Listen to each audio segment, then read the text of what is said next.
আসসালামু আলাইকুম। রজতরেখা নদী দিয়ে খেয়া পার হয়ে তিতুলিয়া বাজার যাওয়ার সময় গোধূলি লগ্নে কিছু সুন্দর দৃশ্য ধারণ করা হয়েছে।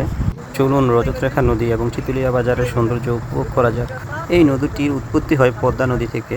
আপনারা জেনে অবাক হবেন, এই নদীটির প্রশস্ত একসময় 480 ফুটের মতো ছিল প্রায়।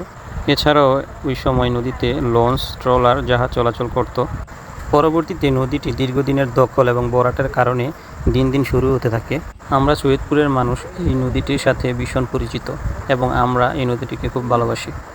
বর্তমানে নদীটির খনন কাজ খুবই দরকারি, কারণ আমরা যেহেতু খেয়া পার হয়ে চিতুলিয়া বাজার যাই এবং চিতুলিয়া থেকে খেয়া পার হয়ে সৈয়দপুর আসি, তো খেয়া পার হতে শুকনো মৌসুমে অনেক সমস্যা হয়। এখন যেহেতু বর্ষাকাল, নদীটির সম্পূর্ণ সৌন্দর্য ফুটে উঠেছে এবং আপনি এই নদীতে আসলে নদীর সৌন্দর্য কী সেটা উপভোগ করতে পারবেন। আর যদি সময়টা হয় গোধূলি লগ্নে, তাহলে তো কথাই নেই। আমাদের সৈয়দপুরের অনেক মানুষ এই নদী থেকে জীবিকা নির্বাহ করে, অর্থাৎ মাছ ধরে।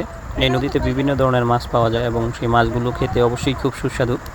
এই নদীতে সৈয়দপুর থেকে চিতুলিয়া বাজারে যোগাযোগ ব্যবস্থার ব্রিজ করার অনেকবার কথা উঠলেও ব্রিজটি আসলে করা হয়নি। যাই হোক, ওইদিকে জাজিরা বসারচর ব্রিজ হওয়ায় আমাদের এদিকে ব্রিজ হওয়ার সম্ভাবনা খুবই কম।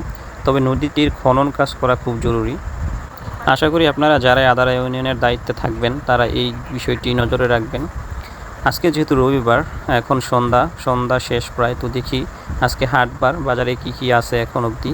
লোকমুখে শোনা যায় এই বাজারটির বয়স প্রায় 100 বছরেরও বেশি এবং ব্রিটিশ আমলে এই বাজারটি প্রতিষ্ঠিত হয়। হাটবারে বাজারটিতে ঢুকতেই প্রথমে সবজির বাজার দেখা যায়। প্রতি হাটবারে আপনারা এখানে সতেজ সবজি পেয়ে যাবেন। রজত রেখার ঠিক পশ্চিম পাশে এই বাজারটি অবস্থিত। একসময় এই বাজারটি খুবই জমজমাট ছিল, তবে এখন নদীপথ শুরু হয় এবং সৈয়দপুর গ্রামে একটি বাজার হয়। নদীর ওপারের যেমন সৈয়দপুর, জাজিরা, বকচর, আবদুল্লাহ মানুষগুলা এই বাজারে খুবই কম আসে।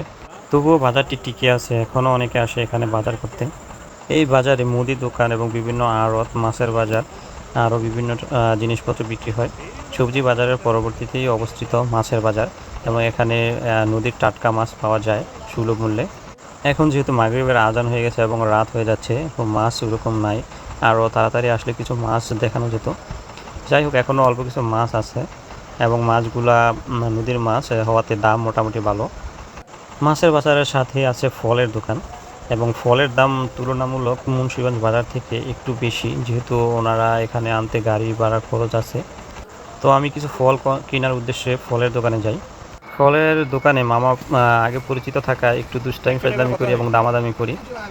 কিছু ফল কেনাকাটা করা শেষে আমরা তিতুলিয়া বাজার আসলে যেটা মিস করি না সেটা হচ্ছে এক মামার মালাই চা। মামার দোকানের মালাই চা দারুণ স্বাদের, চমৎকার। তো চলুন চা খাওয়া যাক। মামা আমাদের জন্য 3টা মালাই চা বানিয়ে দিচ্ছিল। এখানে মালাই চা 20 টাকা করে রাখা হয় এবং এই দুধটা উনি একদম পিওর খাঁটি দুধ দিয়ে মালাই চা বানানো হয়। তো চা খেয়ে আমরা চলে যাব বাড়ির উদ্দেশ্যে। আজকে যেহেতু পূর্ণিমা, আজকের চাঁদটা অনেক সুন্দর এবং রজতরেখা নদীর থেকে মাঝখানে চাঁদ এবং নদী একসাথে দেখার যে একটা সৌন্দর্য, সেটা অন্যরকম। চলুন আপনাদের দেখানো যাক।